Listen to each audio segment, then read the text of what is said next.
Ensemble, on a pu voir des images choquantes, des images troublantes, des images qui nous ont changés à jamais.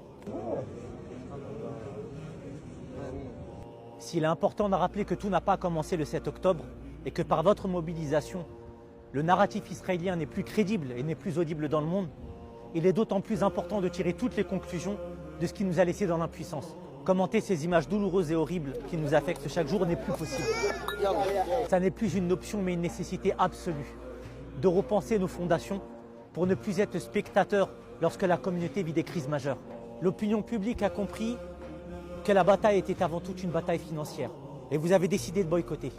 De boycotter ces géants qui financent la guerre.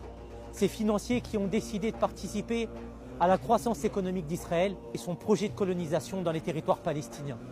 À son projet de financement dans l'armement. Durant 75 années, Israël s'est développé en colonisant via des sociétés dont nous avons été les propres consommateurs.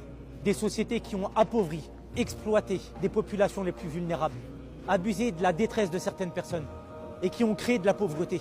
Des sociétés qui ont contribué de manière directe à la guerre.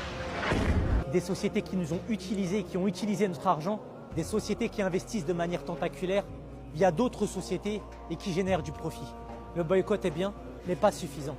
S'il vise à paralyser les financeurs de la guerre, il faut penser maintenant à notre développement économique, à un problème qui nous a toujours fait défaut au sein de la communauté musulmane. Les choses doivent maintenant s'inverser. Nous devons réfléchir intelligemment pour pouvoir investir dans nos propres sociétés, dans nos secteurs d'activité, pour pouvoir générer du profit et le répartir de manière équitable et juste, tel que l'islam le préconise. Ça n'est pas un projet, mais c'est la solution. Depuis 2021, avec sa 60 heures, supervisée par des savants musulmans, nous travaillons à l'élaboration de projets pour la communauté musulmane. Depuis, nous avons l'intime conviction que l'indépendance financière et son autonomie sont les principaux piliers qui nous permettront de faire perdurer des projets dans le temps. Une alternative qui vise à renforcer la communauté musulmane en ayant un vrai poids financier. Parce que ce système financier est basé sur l'égoïsme, sur le capitalisme, sur tout ce qui est loin des valeurs de la solidarité et de la fraternité, des valeurs de l'islam, des valeurs qui nous unissent. Si à travers les actions humanitaires que vous avez pu entreprendre, notamment avec Baraka City, il faut maintenant tirer toutes les conclusions de ce qui nous a fait défaut. Car ça n'est pas une question dont la réponse est humanitaire, mais bien politique et financière. Notamment dans le fait d'investir dans une source de financement qui nous permettra d'être indépendants et de mettre en place des projets durables, notamment dans la création d'hôpitaux, la prise en charge d'orphelins ou dans les services déjà existants, mais qui ont besoin de financement. La création de nos propres écoles ou encore nos propres médias. Ce n'est pas un projet, c'est la solution. La solution qui nous permettra d'être libres économiquement, libres et indépendants.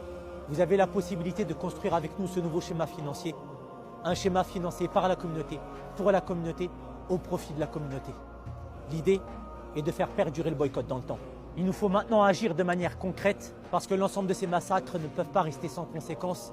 Il est question à l'heure d'aujourd'hui de vous mobiliser, d'avoir une mobilisation sans précédent pour enfin avoir notre propre indépendance. Contribuez maintenant.